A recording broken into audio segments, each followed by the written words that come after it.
જય શ્રી કૃષ્ણ। અમારી આ ગુજરાતી ચેનલમાં તમારા બધાનું હાર્દિક સ્વાગત છે। તો મિત્રો, જ્યારે આપણે આંખો બંધ કરીએ છીએ ત્યારે આપણે આપણા આત્માની ઊંડાઈમાં જવાનો પ્રયત્ન કરીએ છીએ। તો શું આપણને આપણા અસલી હેતુનો ખ્યાલ આવે છે? શું આપણે જીવનના મહત્વપૂર્ણ સવાલોના જવાબ શોધીએ છીએ? ભગવદ્ ગીતા આપણને એક એવી યાત્રા પર લઈ જાય છે જે આપણા આદર્શો, મૂલ્યો અને માર્ગદર્શનનો સ્ત્રોત બની શકે છે। આ ગ્રંથ આત્માના અદ્વિતીય રહસ્યોને શોધવામાં અને જીવનના મહત્વપૂર્ણ મુદ્દાઓનું સમાધાન કરવામાં મદદ કરે છે। નમસ્કાર દર્શકો, આ વિડીયોમાં આપ જીવનમાં મહત્વપૂર્ણ અને વધુ સારા નિર્ણયો લેવા માટે ભગવાન કૃષ્ણની શિક્ષાઓ વિશે જાણશો। તો વિડીયોને ધ્યાનથી અંત સુધી જરૂર સાંભળજો અને વિડીયો શરૂ કરતા પહેલા સાચા દિલથી કોમેન્ટમાં જય શ્રી કૃષ્ણ જરૂર લખજો। તો ચાલો જાણીએ ભગવાન શ્રી કૃષ્ણની કેટલીક મુખ્ય શિક્ષાઓ જેનાથી મનુષ્યનું જીવન બદલાઈ શકે છે। શ્રી કૃષ્ણ હિન્દુ પૌરાણિક કથાઓમાં સૌથી પ્રતિષ્ઠિત વ્યક્તિઓમાંના એક છે અને તેમની શિક્ષાઓ ભગવદ્ ગીતામાં નોંધાયેલી છે। શ્રીમદ્ ભગવદ્ ગીતાનું જ્ઞાન તમારી બધી વ્યર્થ ચિંતાઓને સમાપ્ત કરી શકે છે। ગીતાનું જ્ઞાન મનની દરેક પરેશાની અને અશાંતિને નષ્ટ કરી દે છે। જ્યારે મહાભારતનું યુદ્ધ થવાનું હતું ત્યારે અર્જુન ખૂબ જ ચિંતા કરવા લાગ્યા કે મારા ગુરુ અને પિતામહ ભીષ્મ અને મારા બધા સંબંધીઓ, મારા બધા મિત્રો આ યુદ્ધમાં માર્યા જશે અને ના જાણે કેટલાય નિર્દોષ લોકો આ યુદ્ધમાં માર્યા જશે। ના જાણે કેટલી સ્ત્રીઓ વિધવા થઈ જશે, બધું જ બરબાદ થઈ જશે। આ હસ્તિનાપુરની રોનક જ ખતમ થઈ જશે। આ બધાને મારીને જો હું જીતી પણ ગયો તો તે જીતનો મતલબ જ શું, જ્યાં પોતાના જ ના રહે? ત્યારે અર્જુનને શ્રીકૃષ્ણે ગીતાનું જ્ઞાન આપતા કહ્યું કે તું જે પણ વસ્તુની ચિંતા કરી રહ્યો છે, જેના માટે પણ દુઃખી થઈ રહ્યો છે, જેના વિશે વિચારી વિચારીને આટલો પરેશાન થઈ રહ્યો છે, તે બધું જ એક દિવસ નષ્ટ થવાનું છે। તે આજે નહીં તો કાલે પણ મટી જશે અને જે અવિનાશી આત્મા છે તે ક્યારેય મરી શકતો નથી, નષ્ટ થઈ શકતો નથી। તો ચિંતા અને દુઃખ શા માટે કરે છે? કારણ કે જે એક દિવસ નષ્ટ થવાનું છે, મટવાનું છે, મરવાનું છે, તેની ચિંતા કરીને અને તેનું દુઃખ કરીને તું શું કરી લઈશ? તું ચાહીને પણ તેને રોકી શકતો નથી, તેને બદલી પણ શકતો નથી। તો શા માટે ચિંતા કરીને તારું જીવન નષ્ટ કરી રહ્યો છે? ચિંતા તારા મનને દુઃખી અને રોગી બનાવી દેશે, કાયર બનાવી દેશે અને જે નષ્ટ થઈ જ નથી શકતું તેની ચિંતા કરવાની કોઈ જરૂર નથી। તો પરિસ્થિતિને તું ગમે તેમ જો, તારી ચિંતા કરવી બિલકુલ વ્યર્થ છે। વાસ્તવમાં તમે પણ એ જ વાતો વિશે ચિંતા કરતા રહો છો, વિચારતા રહો છો, જેને તમે બદલી નથી શકતા, જેને તમે ચાહીને પણ તમારા નિયંત્રણમાં નથી કરી શકતા। યાદ રાખજો, જે વ્યક્તિ વસ્તુઓને જેટલું નિયંત્રણ કરવાનો પ્રયત્ન કરશે, જેટલો પ્રયાસ કરશે કે જિંદગી મારા હિસાબે ચાલે, જે હું ઈચ્છું છું મને બસ તે જ મળે અને જે વસ્તુ હું નથી ઈચ્છતો તે વસ્તુ મારી જિંદગીમાં ક્યારેય ના આવે, આવા જ વ્યક્તિને સૌથી વધારે ચિંતા અને તણાવનો સામનો કરવો પડશે। કારણ કે આ જિંદગી એક વહેતા પાણીની જેમ છે અને તે જ પાણીમાં બે તણખલા વહી રહ્યા છે, જેમાંનું એક તણખલું પાણીના મોજા સાથે આનંદ લેતું વહી રહ્યું છે। પાણી જ્યાં જઈ રહ્યું છે તેના વહેવામાં તે તેનો સાથ આપી રહ્યું છે। જ્યાં જ્યાં પાણી જશે ત્યાં ત્યાં હું પણ તેની સાથે આનંદ લેતો વહેતો રહીશ। તે તણખલું પાણી સાથે વહી રહ્યું છે, તે તણખલું પાણી સાથે નાચતું જઈ રહ્યું છે, ખુશ થતું જઈ રહ્યું છે। અને એક બીજું તણખલું છે જે તે પાણીના પ્રવાહ સાથે લડી રહ્યું છે। જ્યાં આ પાણી જઈ રહ્યું છે હું તેનો પ્રવાહ બદલી નાખીશ। આ પાણીને હું ત્યાં લઈ જઈશ જ્યાં હું લઈ જવા ઈચ્છું છું, કારણ કે મેં મારી મંજિલ ક્યાંક બીજી જ વિચારી રાખી છે। હવે તે પાણીના પ્રવાહ સાથે લડી રહ્યું છે, કિનારાઓથી પથ્થરોથી અથડાઈ રહ્યું છે, પણ પાણીના પ્રવાહને તે બદલી નથી શકતું, બલકે જેટલો પ્રયત્ન કરે છે પાણી સાથે લડવાનો તેટલું જ દુઃખી અને તેટલું જ પરેશાન થઈ રહ્યું છે। આ જિંદગી પણ આવી જ વહેતા પાણીની જેમ આગળ વધતી જશે, પરંતુ હવે આપણે નક્કી કરવાનું છે કે આપણે કયા તણખલાની જેમ બનવું છે। કાં તો આપણે ચિંતા કરીને પોતાને પરેશાન કરીને જિંદગી સાથે લડતા રહીએ, જિંદગીની ફરિયાદો કરતા રહીએ, કાં તો પછી આપણે તે બીજા તણખલાની જેમ બનીએ કે જ્યાં જિંદગી જઈ રહી છે તેમાં જ આનંદ લેવાનું શરૂ કરી દઈએ, તેમાં જ ખુશ રહેવાનું શરૂ કરી દઈએ। આપણી હાલત તે વ્યક્તિ જેવી છે કે એકવાર એક રાજા કોઈ નગરમાંથી પસાર થઈ રહ્યો હતો। તે રાજાએ રસ્તામાં જોયું કે એક ગરીબ વૃદ્ધ વ્યક્તિ પોતાના માથા પર લાકડાનો ભાર મૂકીને જઈ રહ્યો હતો। રાજાને તે વ્યક્તિ પર ખૂબ દયા આવી। રાજાએ તે વ્યક્તિને કહ્યું કે તું આટલી ગરમીમાં આટલો મોટો લાકડાનો ભાર માથા પર લઈને જઈ રહ્યો છે, પરસેવાથી રેબઝેબ થઈ ગયો છે, પછી રાજા કહે છે કે આવ મારા રથ પર બેસી જા અને તારે જ્યાં જવું હોય ત્યાં હું તને છોડી દઈશ। તો તે વ્યક્તિ કહેવા લાગ્યો, મહારાજ હું ખૂબ ગરીબ માણસ છું, હું આપના રથ પર કેવી રીતે બેસી શકું? હું તો આપની આગળ ખૂબ નાનો છું। રાજાએ કહ્યું કે હું નાનો મોટો, અમીર ગરીબ નથી માનતો. મનુષ્ય મનુષ્યની મદદ કરવી જોઈએ. જો આપણી પાસે કંઈ વધારે હોય અને જો કોઈને જરૂર હોય તો તેને તે વસ્તુ જરૂર આપવી જોઈએ. તું પણ એક મનુષ્ય છે અને હું પણ એક મનુષ્ય છું, અને જો એક મનુષ્ય બીજા મનુષ્યની પીડાને નહીં સમજે તો તે મનુષ્ય નથી, તે એક પશુ સમાન છે. એટલા માટે તું મારા રથમાં આવી જા, હું તને તારી મંજિલ પર છોડી દઈશ. રાજાના આવું કહેવા પર તે વ્યક્તિ રાજાના રથમાં બેસી ગયો. જ્યારે તે રથ ચાલવા લાગ્યો ત્યારે રાજાએ જોયું કે વ્યક્તિના માથા પરથી હજી પણ પરસેવો વહી રહ્યો છે. ત્યારે રાજાએ ધ્યાનથી જોયું કે તે વ્યક્તિએ પોતાના માથા પરથી તે લાકડાનો ભાર ઉતાર્યો જ નથી. રાજાએ બોલ્યા, તું તારા માથા પરથી આ લાકડાનો ભાર લઈને શા માટે બેઠો છે? હવે તો તું મારા રથમાં સવાર છે. આ લાકડાનો ભાર મારા રથ પર મૂકી દે અને તું આરામથી બેસી જા. ત્યારે તે વ્યક્તિ કહેવા લાગ્યો, નહીં નહીં મહારાજ, આપે મને આપના રથ પર બેસાડ્યો. મારા માટે આ ખૂબ મોટી સૌભાગ્યની વાત છે. હું મારા લાકડાનો ભાર આપના રથ પર બિલકુલ નહીં આવવા દઉં.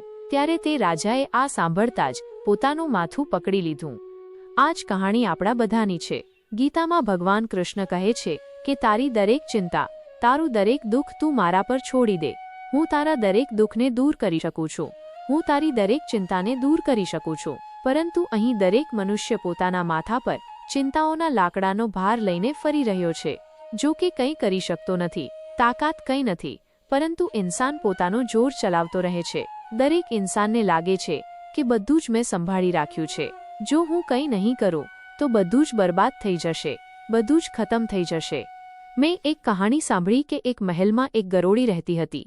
તે બધી ગરોળીઓની રાણી હતી. જ્યારે ક્યાંય પણ જવાનું હોય તો જે ગરોળીઓ તેની નીચે રહેતી હતી તે તેમને મોકલી દેતી હતી. તે પોતે ક્યાંય પણ જતી નહોતી. એક દિવસ બધી ગરોળીઓએ તેને પૂછ્યું કે તું અમારી રાણી છે પણ તું ક્યાંય પણ જતી નથી, બસ આ મહેલમાં જ બેઠી રહે છે. એવું શું કારણ છે કે તું ક્યારેય બહાર જ નથી નીકળતી? ત્યારે તે રાણી ગરોળી કહેવા લાગી કે આ મહેલની છતને મેં જ સંભાળી રાખી છે. જો હું અહીંથી જતી રહીશ તો આ મહેલની છત પણ પડી જશે. આવી જ રીતે દરેક મનુષ્યને લાગે છે કે જો હું નહીં રહું તો કોઈ કામ નહીં થઈ શકે. દરેક ઇન્સાન આ વહેમ પાડીને બેઠો છે કે બધું જ કરનારો હું જ છું અને બધું જ મારે જ કરવાનું છે. જો કે એટલી પણ શક્તિ આપણી અંદર નથી કે આપણે આપણો શ્વાસ પણ જાતે લઈ શકીએ, અને પ્રકૃતિએ એવો નિયમ બનાવ્યો છે કે આપણા શ્વાસ આપોઆપ ચાલે છે. જો શ્વાસ લેવાનું કામ આપણા પર છોડી દેવામાં આવે તો આપણે એક દિવસ પણ જીવતા નહીં રહી શકીએ. જો એક પળ માટે પણ આપણે શ્વાસ લેવાનું ભૂલી જઈએ તો સામે મોત આવી જશે. અને મનુષ્યને વિચારવાની, ચિંતા કરવાની એવી બીમારી છે કે તે માત્ર આજની ચિંતા નથી કરતો અને ના તો માત્ર પોતાના કાલની ચિંતા કરે છે. તે પોતાના આવનારા 10, 20, 50 વર્ષ, પોતાના વૃદ્ધાવસ્થા સુધીની, પોતાના મર્યા પછી સુધીની પણ ચિંતા કરે છે. અને એક વાત યાદ રાખજો કે જે લોકો ખૂબ વધારે વિચારે છે, ખૂબ વધારે ચિંતા કરે છે, તેમનામાં કંઈ પણ કરવાની શક્તિ જ ખતમ થઈ જાય છે. કારણ કે ચિંતા કરવામાં જ તેમની બધી ઉર્જા નષ્ટ થઈ જાય છે. આ કળયુગ છે. આ યુગમાં લોકો વિચારે વધારે છે અને કરે છે ખૂબ ઓછું. કળયુગનો મનુષ્ય સ્વભાવથી આળસુ અને માત્ર વ્યર્થની વાતો વિચારતો રહે છે. જેને કરવાનું હોય છે તે વધારે વિચારતો નથી. તે કાર્યને કરી લે છે. પણ તમે તમારી આસપાસની દુનિયા પર નજર નાખીને જુઓ. તમને મોટાભાગના લોકો ના કરનારા જ વધારે મળશે. તમને મોટાભાગના લોકો એ જ મળશે જે કાં તો વ્યર્થની ચિંતા કરશે, કાં તો માત્ર આળસ કરશે, કાં તો માત્ર બહાના જ આપતા રહેશે કે આ કારણે હું જિંદગીમાં આગળ નથી વધી શકતો, આ કારણથી મારી જિંદગી સારી નથી થઈ રહી. જો મનુષ્ય વિચારવાના બદલે કરવાનું શરૂ કરી દે તો તેની જિંદગીમાં કોઈ પણ દુઃખ, કોઈ પણ સમસ્યા વધારે સમય સુધી ટકી નહીં શકે. તમારી પાસે બે રસ્તા છે. કાં તો જો તમારા જીવનમાં કોઈ સમસ્યા છે તો તેના સમાધાનમાં લાગી જાઓ, તેના સોલ્યુશનમાં લાગી જાઓ. અને જો તમને ભવિષ્યમાં આવનારી કોઈ સમસ્યાનો ડર છે તો તેની ચિંતા તો તમે છોડી જ દો. કારણ કે જીવન ક્યારે એવું નહીં ચાલવાનું જેવું તમે વિચારો છો. જીવનની એક અલગ જ ગતિ છે. તમે જો ક્યારેય ધ્યાનથી જોશો તો તમને એ સમજાઈ જશે કે તમે જિંદગીમાં જે વાતોને લઈને ચિંતા કરો છો તેમનો કોઈ મતલબ જ નહોતો. તમને લાગશે કે તમે વ્યર્થની ચિંતા કરતા હતા અને જિંદગીએ કંઈક બીજું જ બતાવી દીધું. કોઈ નગરમાં એક ખૂબ ધનિક વ્યક્તિ રહેતો હતો. તેની પાસે એટલા પૈસા હતા જેનો હિસાબ જ નહોતો. એક દિવસ તેણે પોતાના બધા માણસોને બોલાવ્યા જે તેનો હિસાબ કિતાબ જોતા હતા અને તેમને કહ્યું કે મારી પાસે કેટલા પૈસા છે, કેટલી સંપત્તિ છે તે બધાનો મને હિસાબ આપો કે આખરે મારી કુલ સંપત્તિ કેટલી છે. તે બધા હિસાબને જોનારા તે શેઠની સંપત્તિનો હિસાબ લગાવવામાં લાગી ગયા. તે બધાને તે સંપત્તિનો હિસાબ લગાવવામાં જ 10 દિવસ લાગી ગયા. 10 દિવસ પછી જ્યારે હિસાબ કરનારાઓએ મળીને કહ્યું કે તમારી પાસે એટલા પૈસા છે કે તમારી 7 પેઢીઓ બેસીને ખાઈ શકે છે, તેમને કોઈ કામ કરવાની જરૂર નથી. જ્યારે તે વ્યક્તિએ આ સાંભળ્યું કે મારી પાસે એટલું ધન છે કે મારી 7 પેઢીઓ બેસીને ખાઈ શકે છે, તેમને કોઈ કામ કરવાની જરૂર નથી, તો તે વ્યક્તિ રડવા લાગ્યો. પછી બધા હિસાબ કરનારાઓએ પૂછ્યું કે તમે કેમ રડો છો? તમારી પાસે તો અપાર સંપત્તિ છે. ત્યારે તે ધનિક વ્યક્તિ કહેવા લાગ્યો કે તમે લોકોએ કહ્યું કે મારી 7 પેઢીઓ બેસીને ખાઈ શકે છે, તેમને કોઈ કામ કરવાની જરૂર નથી, પરંતુ જ્યારે 8મી પેઢી આવશે તો તેનું શું થશે? તેમના જ વિશે હું વિચારીને દુઃખી થઈ રહ્યો છું. આજકાલના દરેક મનુષ્યની આ જ સમસ્યા છે. આજે બધું સારું છે, પરંતુ કાલે કંઈ ખોટું ના થઈ જાય તેની ચિંતામાં પરેશાન થતા જાય છે. કોઈ નગરમાં એક રાજા રહેતો હતો. તેનું રાજ્ય ખૂબ મોટું હતું અને તેના રાજ્યની આસપાસના જે પણ રાજાઓ હતા તેમની સાથે પણ તેના ખૂબ સારા સંબંધો હતા. પરંતુ તે રાજા ચિંતા કરતો રહેતો હતો કે જો કાલે આ બધા રાજાઓ મારા શત્રુ બની જાય, મારા પર હુમલો કરી દે, તો મારું શું થશે? હું આગળ કેવી રીતે જીવીશ? મારી જિંદગી આગળ કેવી રીતે ચાલશે? તે રાજા કારણ વગરની આ ચિંતાઓમાં ઉલઝાયેલો રહેતો હતો.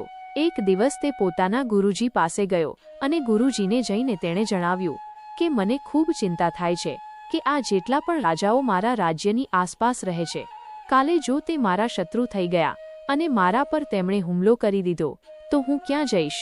ગુરુજી તે રાજાનું મન સમજી ગયા અને તેમણે તે રાજાને કહ્યું કે તમારા નગરમાં એક મહિલા રહે છે, તમે તેની પાસે જાઓ, તેને ખૂબ ધન અને ખૂબ અનાજ આપીને આવો, તો તમને તમારી સમસ્યાનું સમાધાન મળી જશે. તે રાજા ખૂબ સોનું લઈને, ખૂબ અનાજ લઈને તે મહિલા પાસે ગયો તેને દાન આપવા માટે.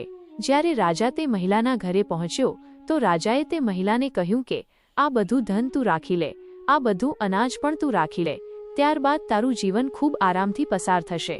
રાજાની આ વાત સાંભળ્યા પછી તે મહિલાએ રાજા પાસેથી તે ધન, તે અનાજ લેવાની ના પાડી દીધી. તે મહિલા રાજાને કહેવા લાગી કે મારી પાસે આજે ખાવા માટે ભોજન છે, હું કાલ માટે મારા ઘરમાં ભોજન નથી રાખતી. મને ઈશ્વર પર પૂરો ભરોસો છે કે જેણે મને આજે ખવડાવ્યું છે તે મને કાલે પણ ખવડાવશે, કારણ કે જેટલું હું સંગ્રહ કરીશ પછી મારે તે સામાનની ચિંતા કરવી પડશે. સત્ય ક્યારેય નષ્ટ થઈ શકતું નથી.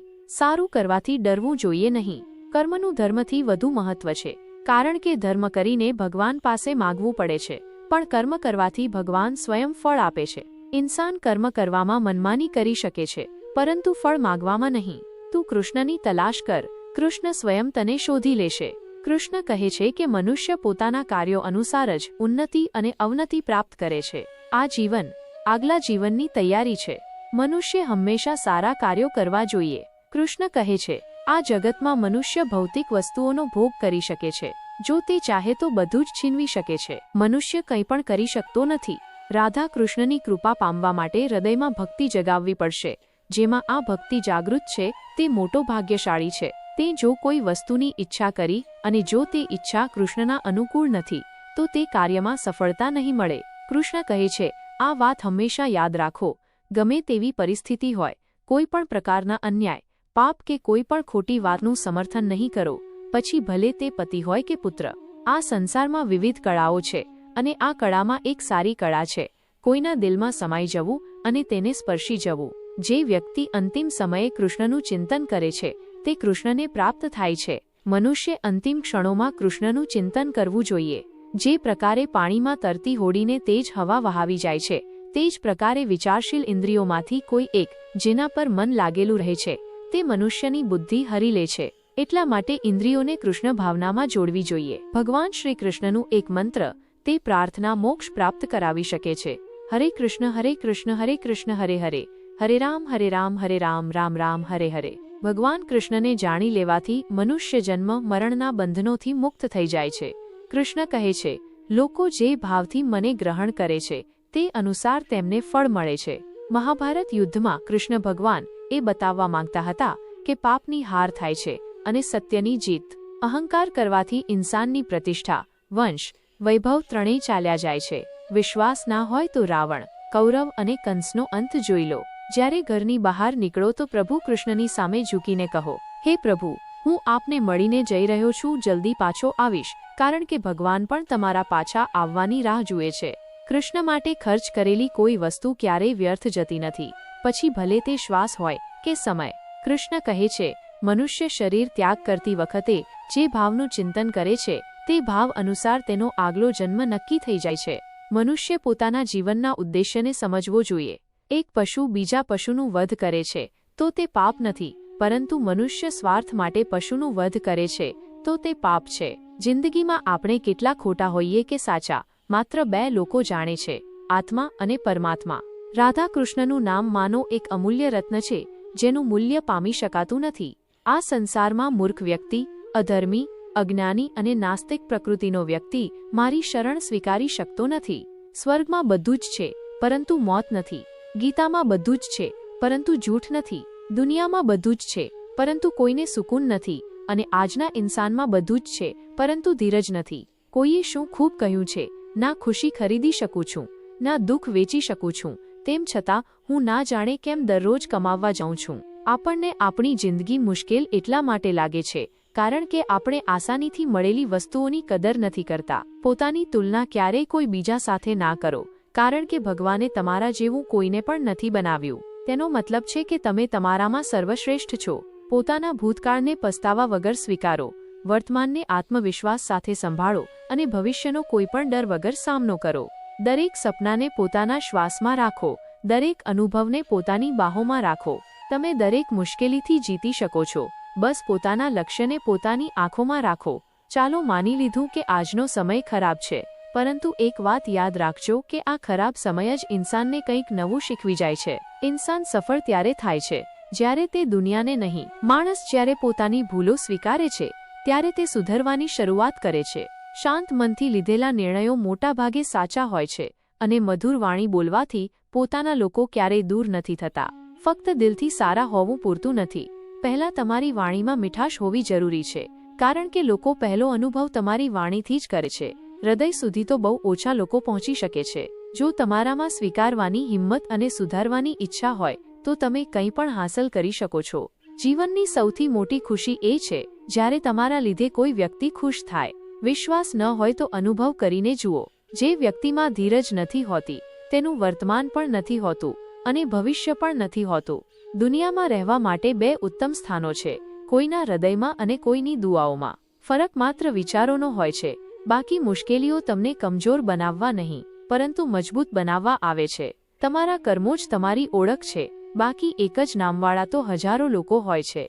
જીવનમાં માત્ર જ્ઞાન હોવું પૂરતું નથી, પરંતુ તેનો ઉપયોગ ક્યારે અને કેવી રીતે કરવો તેનું જ્ઞાન હોવું સૌથી મહત્વપૂર્ણ છે.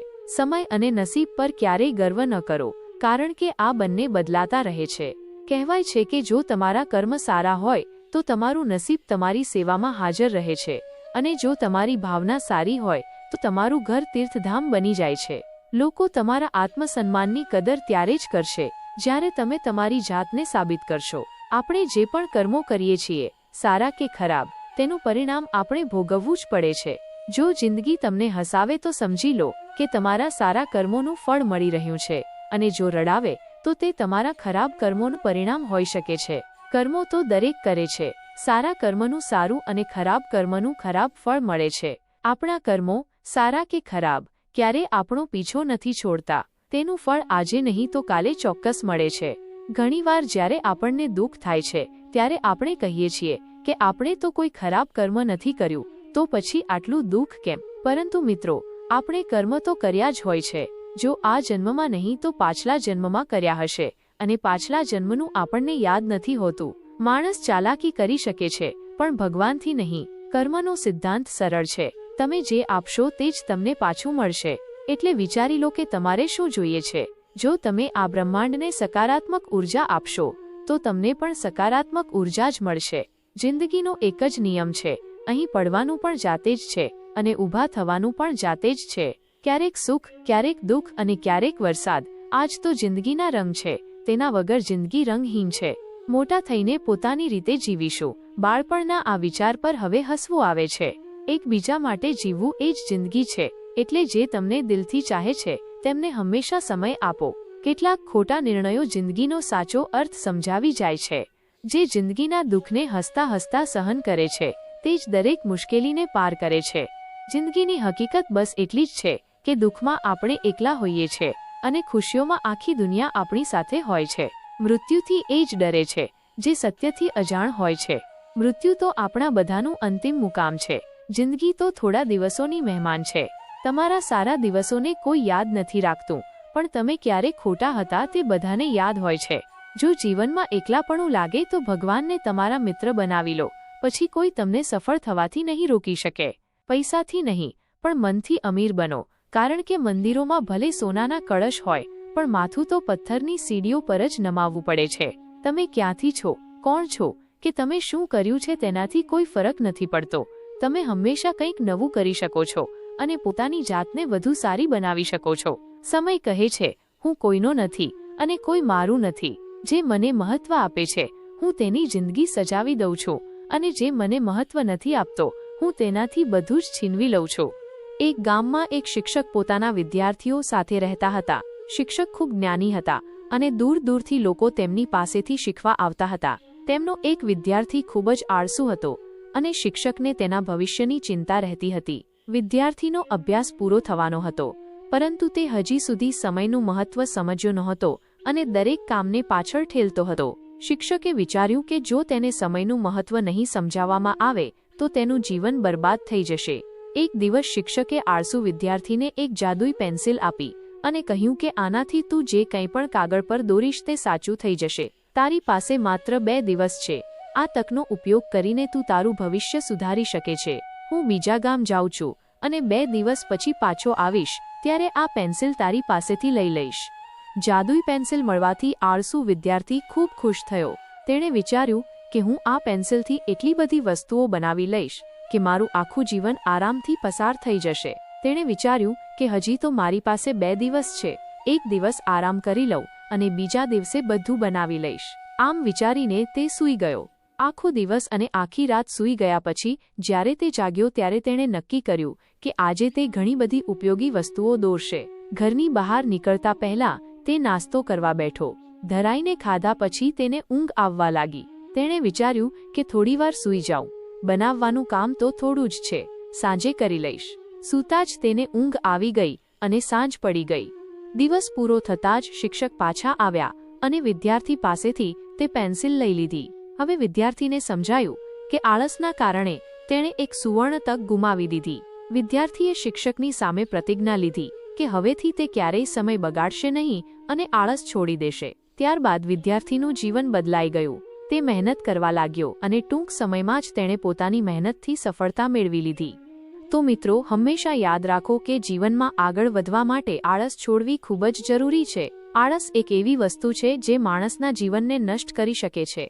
આ વિડિયો તમારા માટે ઉપયોગી અને પ્રેરણાદાયી માહિતી આપવાનો પ્રયાસ છે. જો તમને આ વિડિયો ગમ્યો હોય તો અમારી ચેનલને સબસ્ક્રાઇબ કરો, જેથી તમને અમારા નવા વિડિયોની જાણકારી મળતી રહે. તમારા વિચારો અને સૂચનોનું હંમેશા સ્વાગત છે, તેથી કૃપા કરીને કોમેન્ટ કરીને જણાવો કે તમને શું ગમ્યું અને કેવું લાગ્યું. આ વિડિયોને લાઇક કરો અને તમારા મિત્રો તથા પરિવાર સાથે શેર કરો. આભાર.